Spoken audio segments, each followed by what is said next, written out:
Today is the day I rescaled a character named Demi. Here we go. Expect me to stutter a lot. Demi, the shardy Geno character we all know and love. The goblin guy who broke the power scaling system. This video will be a deep dive discussing the meta abilities of the conceptually strongest fictional character. This isn't your typical strongest character. This fiction-threatening anomaly is quite literally the end to any debate. A thing which legitimately transcends Tier 0 boundless. It is the beyond in front of infinite which acts as the thing above any numerical concept, the ground on which a truly omnipotent being stands on. This thing is the being who had to descend so that beings already beyond Tier 0 boundless could comprehend. Today, I will talk about Clafm SB Demi, or canon lore accurate fiction manga slap battles Demi.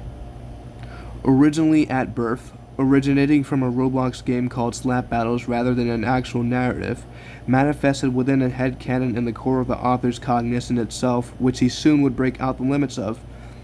He had a comprehensible identity as an overpowered domesticated species of goblin who rivaled anthropomorphic beings of boundless power.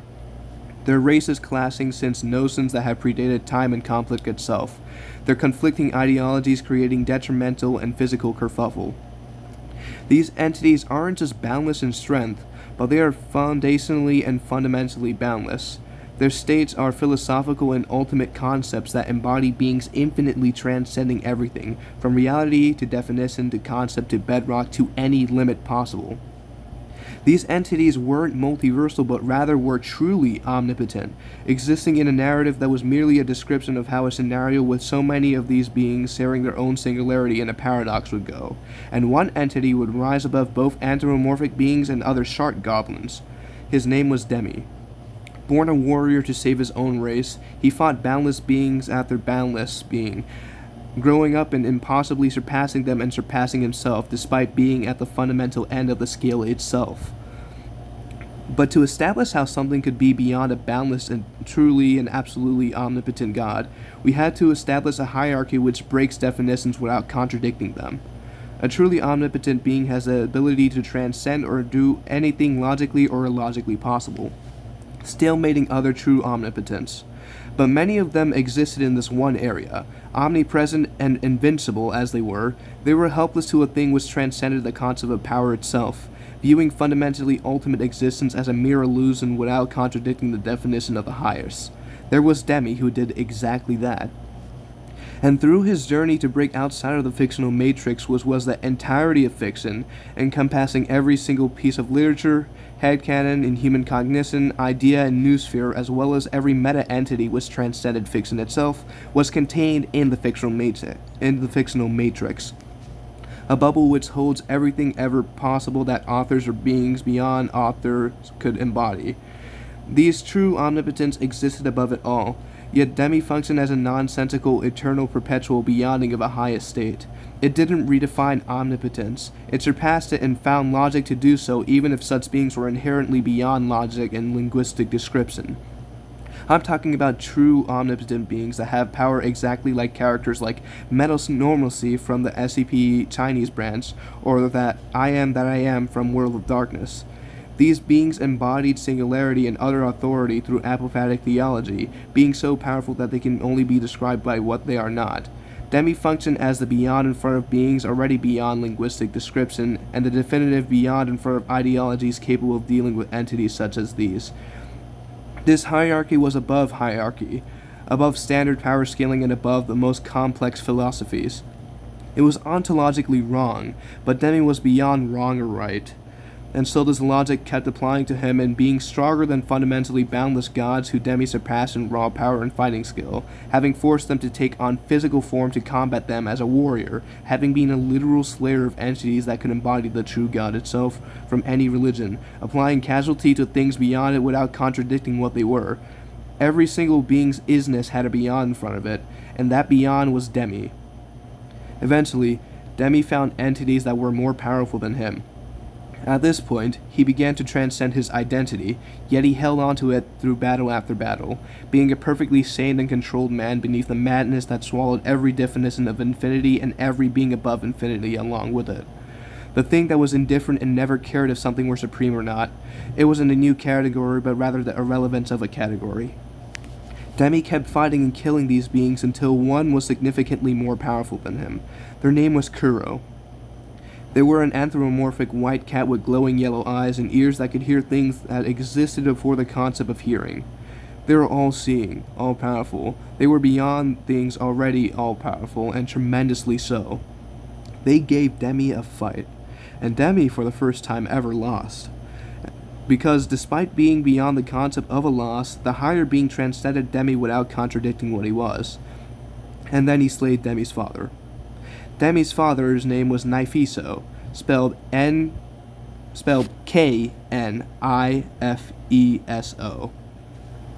He looked like an older version of Demi, with a beard and mustache, who already had gray hair, an incredibly powerful being from the Shark Goblin race, incredibly and exceptionally powerful among the highest beings possible, suggesting they too operated as a meta beyond true omnipotence, but fell short as well to such a being.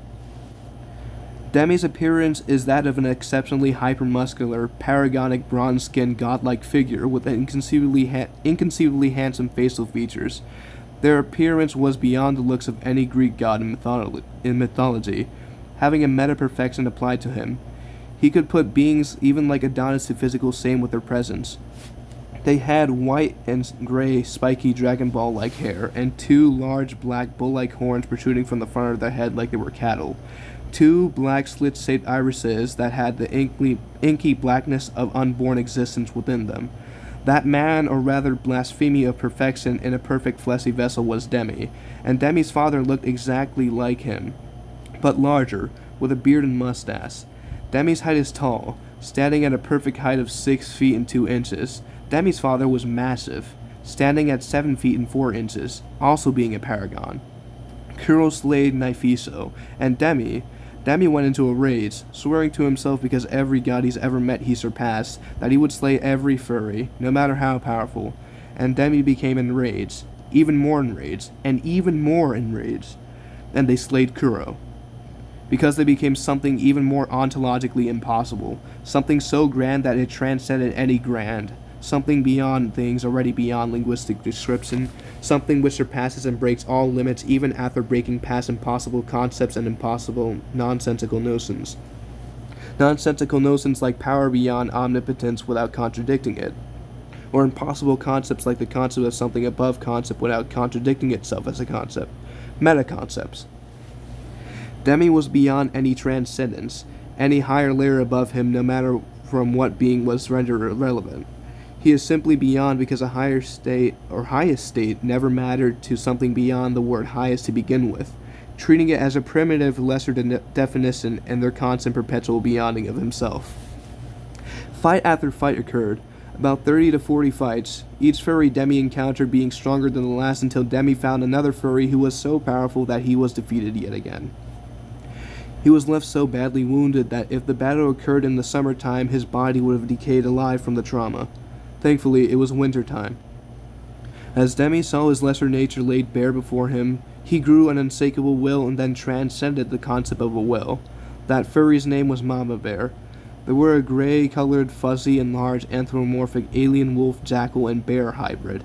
Another anomaly with a form transcending true omnipotence, and Demi eventually healed from the lost fight and looked for Mamabear, only never to find them again.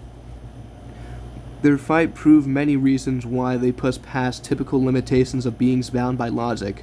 In their fight, they flew through space, traveling fundamentally and foundationally infinite distances in less than a fundamentally and foundationally instantaneous period of time, moving faster than even omnipresent speed, illogically both acting as the beyond in front of the word omnipresent.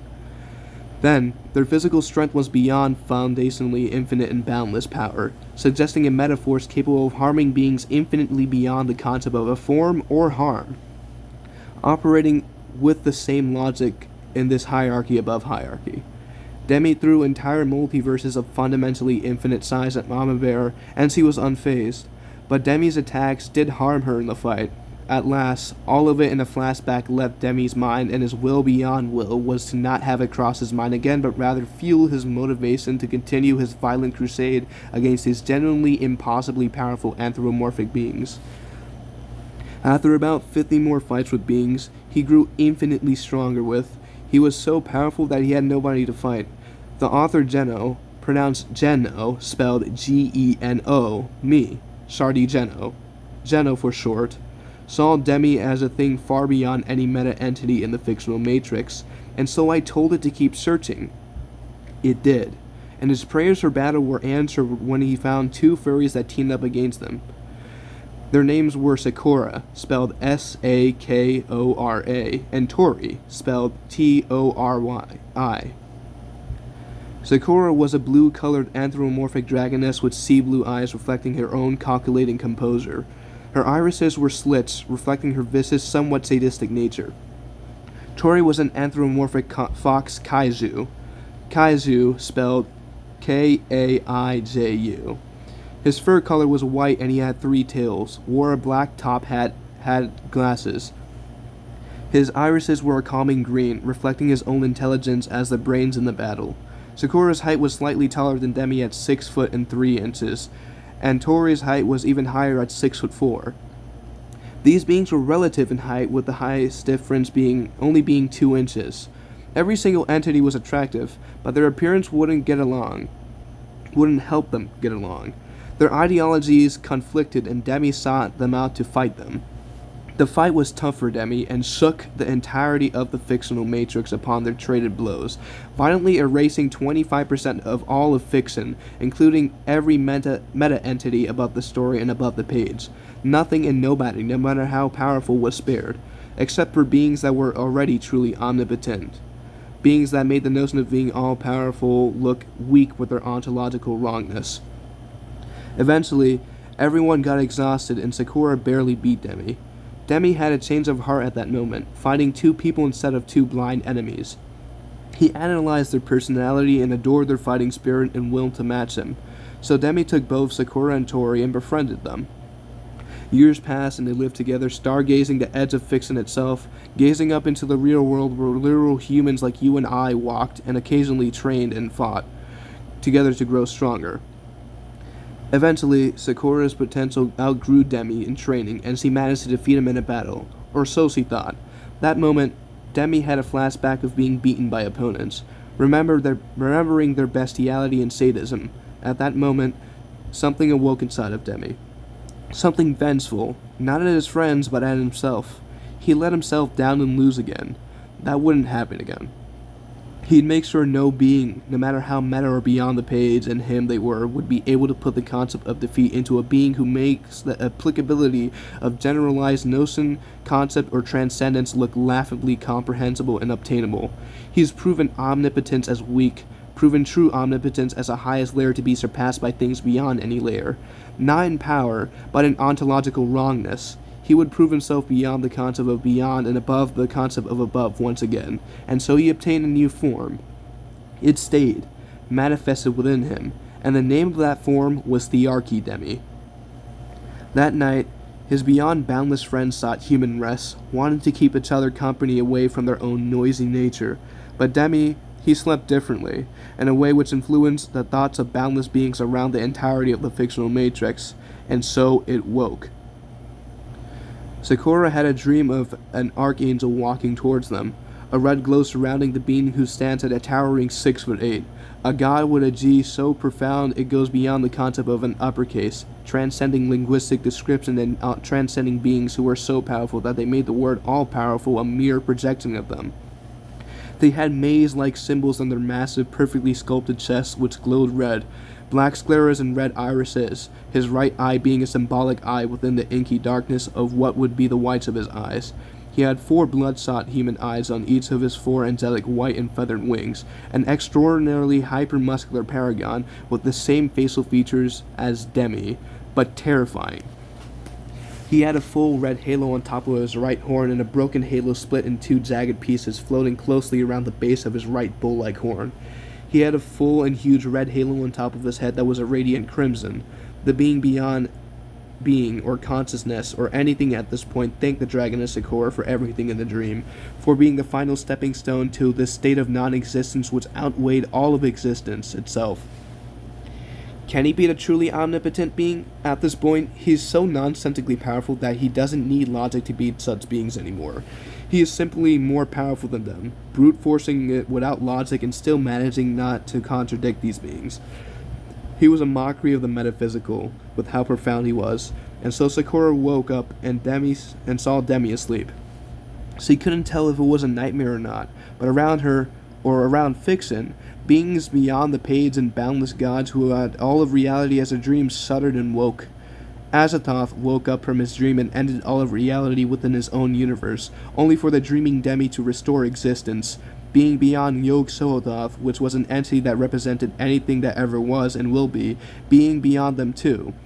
Being beyond I Am That I Am, being beyond SCP-3812's narrative ascension, being beyond SCP-2747's eraser, being beyond Metanormalcy's perfect abstraction. Demi was a black hole to every supreme being, and he would swallow them whole across the fictional matrix with what he had become. Being beyond the words even I myself speak, the author fighting himself tracing with a pen a map that expands faster than it can trace. It threatened real-life humans as a hypothetical concept which mocked the very imagination of an author who could comprehend how a truly boundless thing could work. And so Demi, while dreaming in this state beyond a tier 0 plus absolute, and beyond a tier minus infinite as mere states which the entities he's encountered occupied or transcended. And so the next day, he woke up much more powerful than he was. A swarm of furries powerful enough to kill a base form Demi with a single hit despite himself were slaughtered and speed blitzed by this version of a base form Demi. Also, I forgot to mention base form Demi wears a sky blue denim jacket and a white t-shirt underneath, as well as a red belt and black denim jeans. This Demi speed blitzed these furries, capable of killing himself before the dream, killing every single furry in no time at all, his speed beyond the concept of speed and beyond the concept of omnipresence.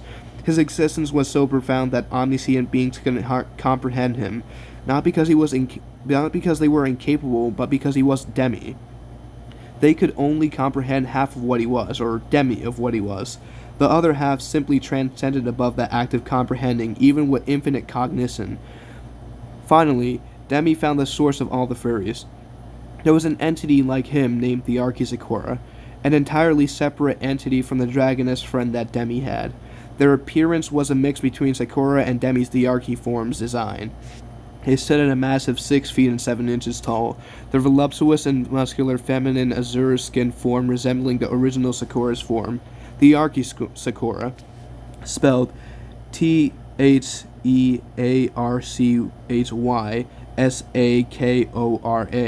was only an inch shorter than Thearchy Demi. As mentioned, they were bipolar opposites sharing the same power. Thearchy Sakora was created as a last resort by the author Geno, again spelled Geno, to rival Demi. Demi was threatening the entirety of Fiction, being an anomaly capable of erasing all of existence and things above existence itself. Thearchy Sakora had raven black long hair, same black scleras and same symbolic red right eye/iris as Demi. Same features like the red halos, but different wings. Her wings were black and demonic like a bat's wings. She only had 2 wings and Demi had 4. It was water and oil. They didn't mix, and boy did they fight. Their fight lasted beyond the concept of time itself, rendering everything else as lesser and incomprehensible. They were beyond a stalemate or a win or loss, and their foundationally limitless power became impossibly exhausted.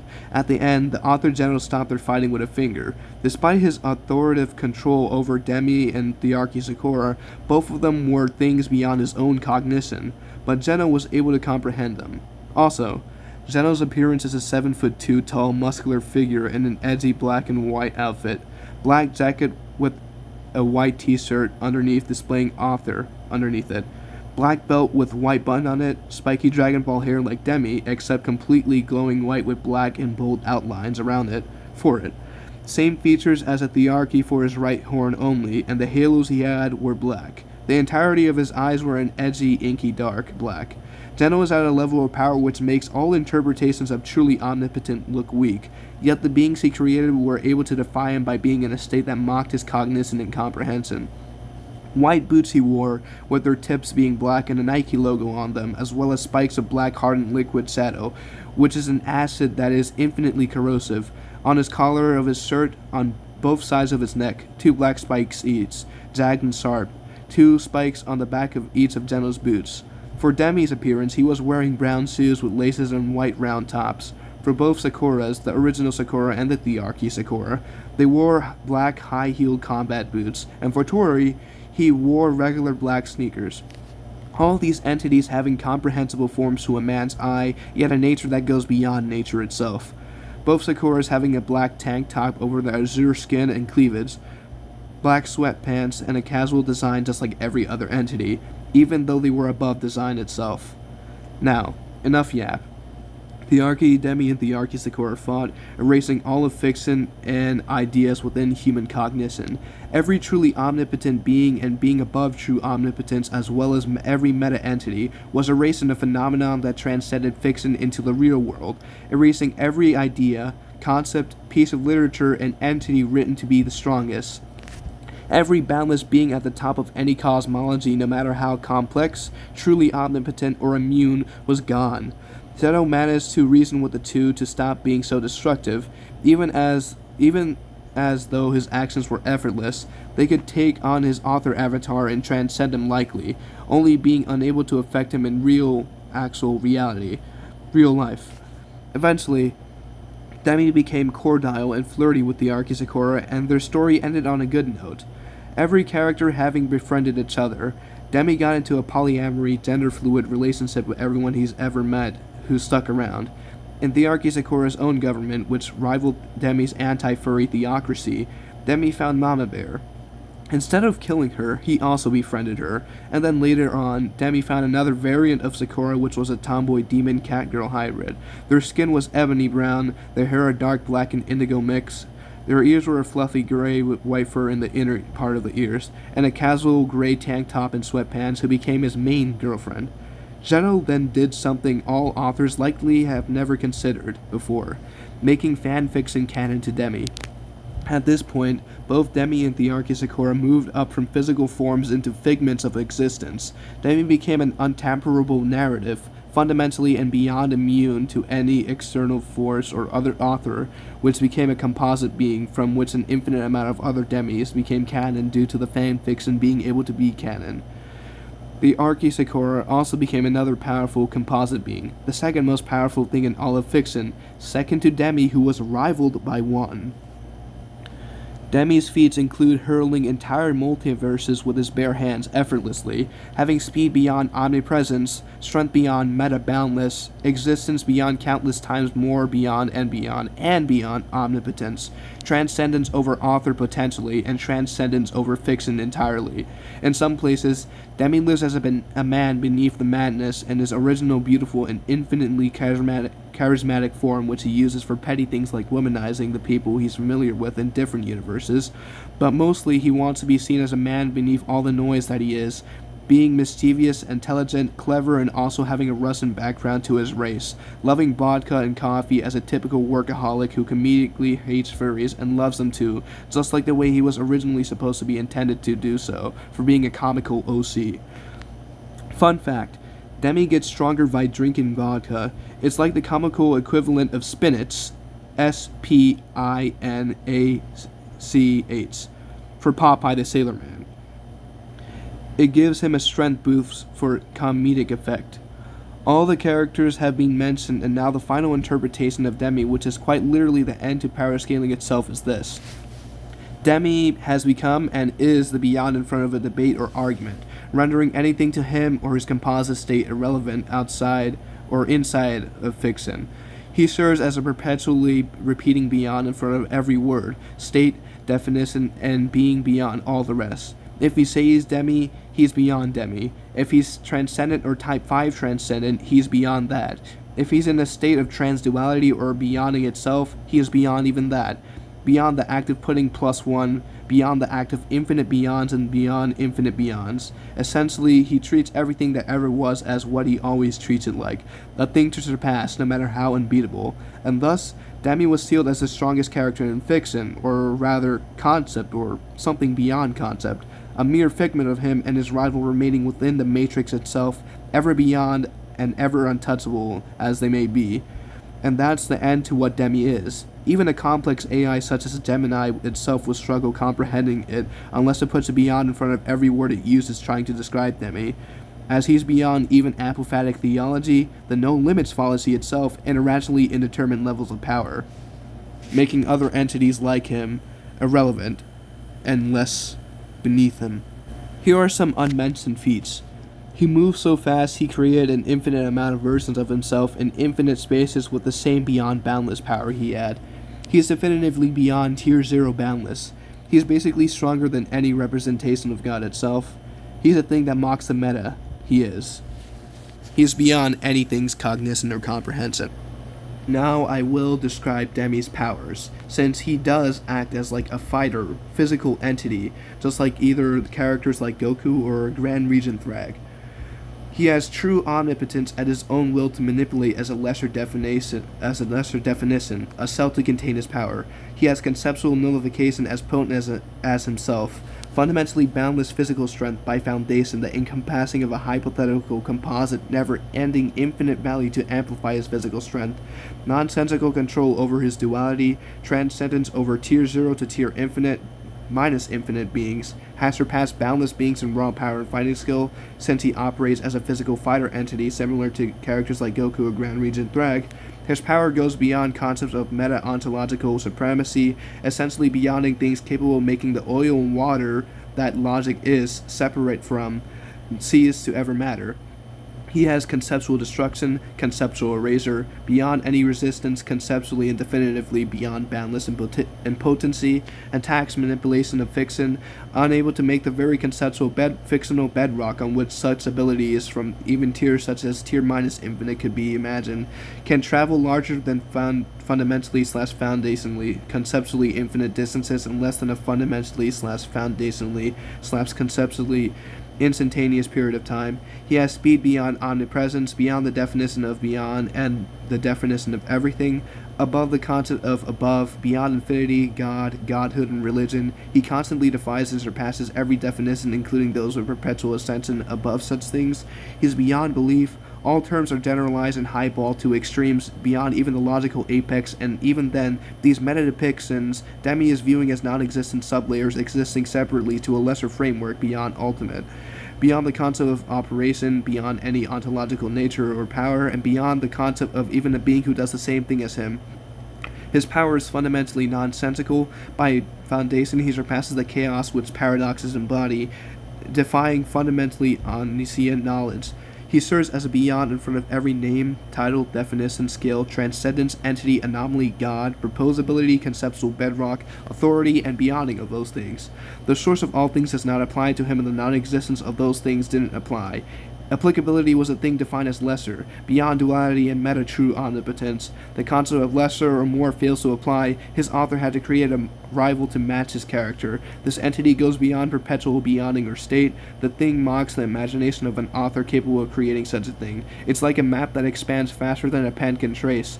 Logic and truth remain outside of it, like oil floats above water.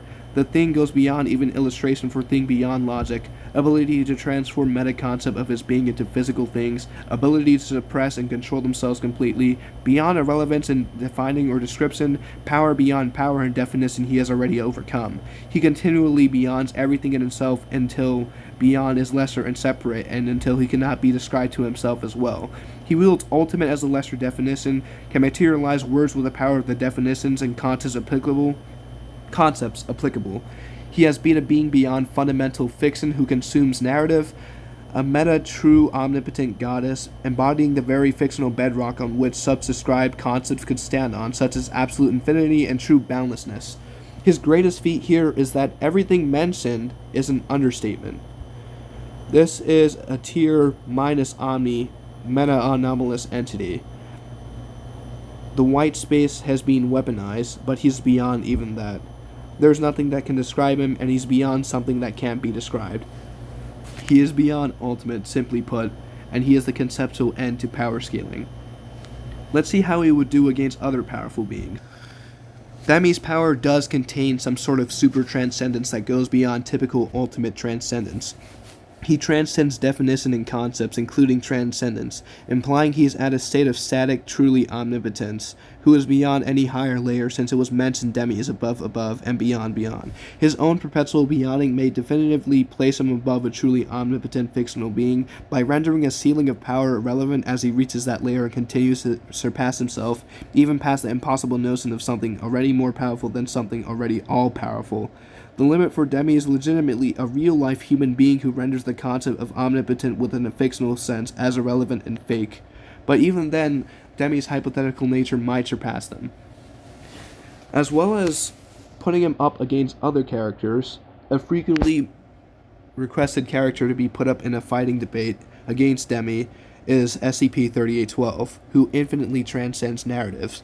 So this may be an unstoppable force versus another unstoppable force, or maybe an unstoppable force versus an object which transcends the concept of unstoppable. In short, eternal transcendence falls short of something beyond any form of transcendence or infinity.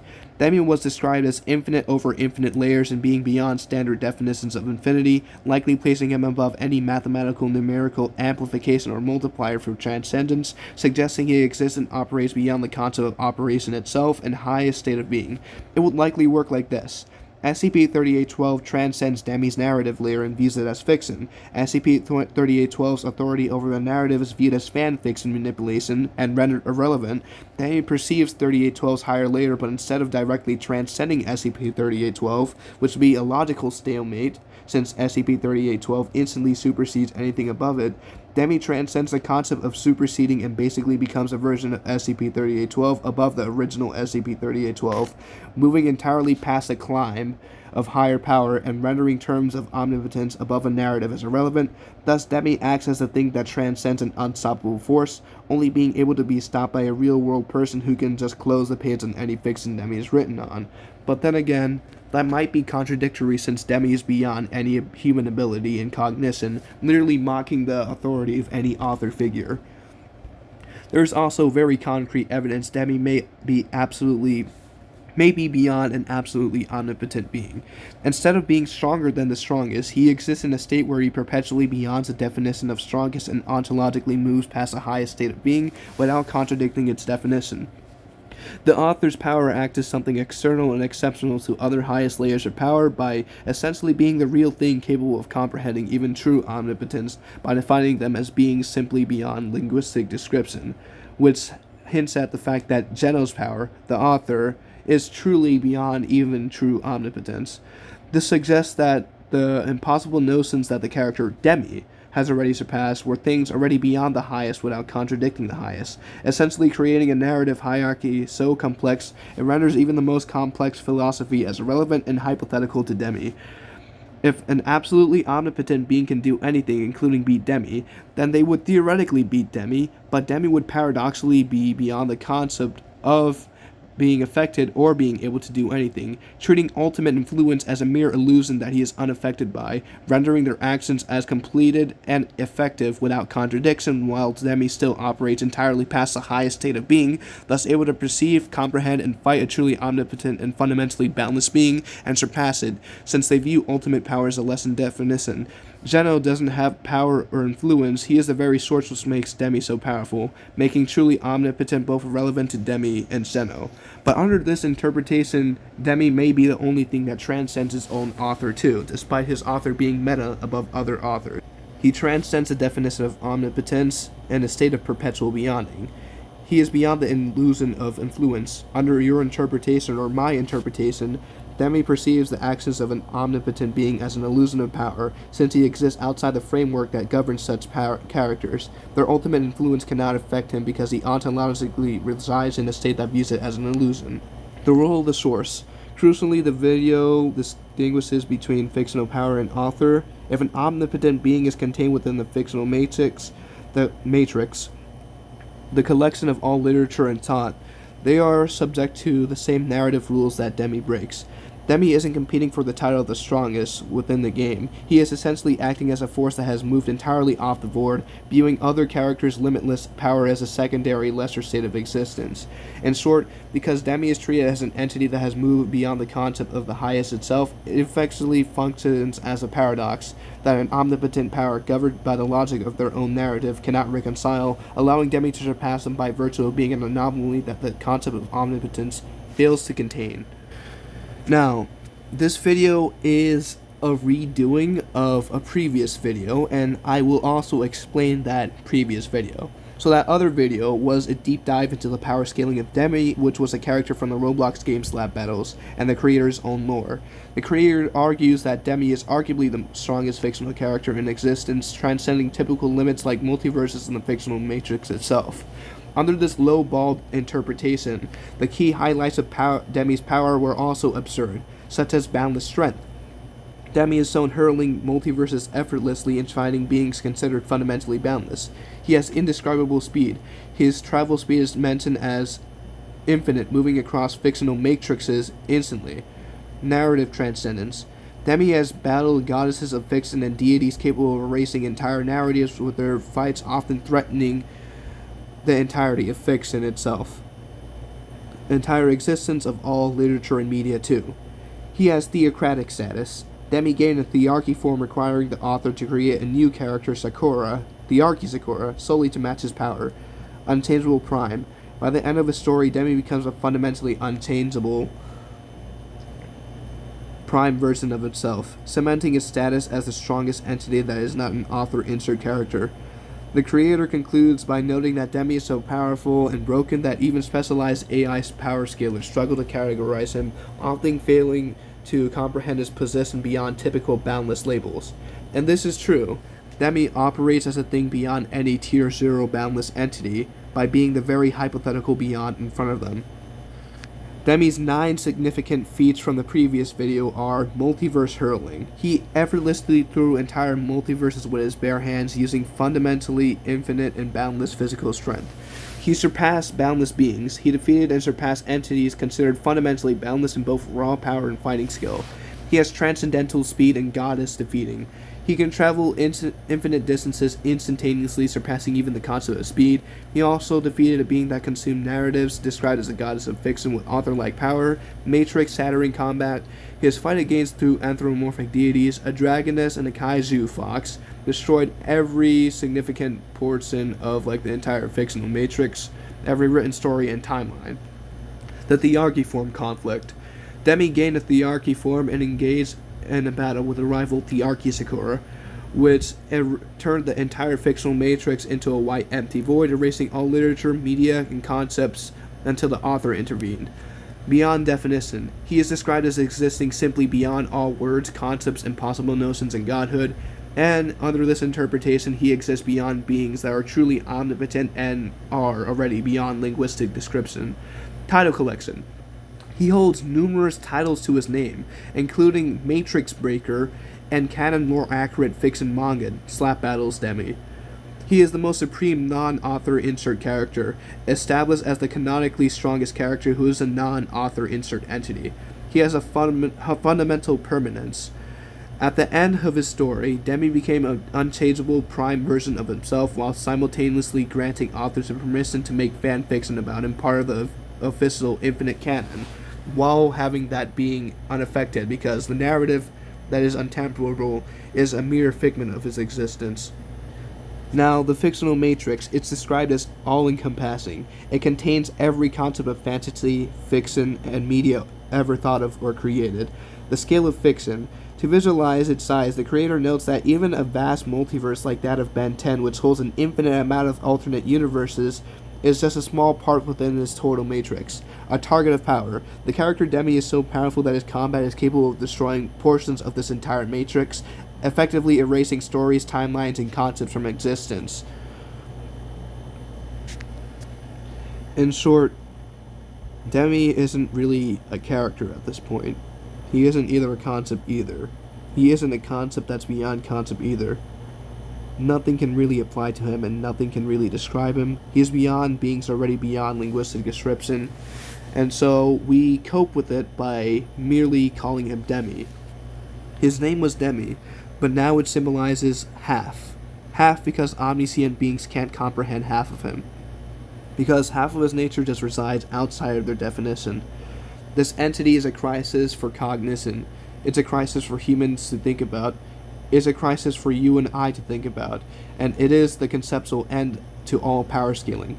Beyond even beings that could also be interpreted or literally be the conceptual end to all power scaling. I hope you enjoyed this video about power scaling, or a redoing of a power scaling video about my character Demi.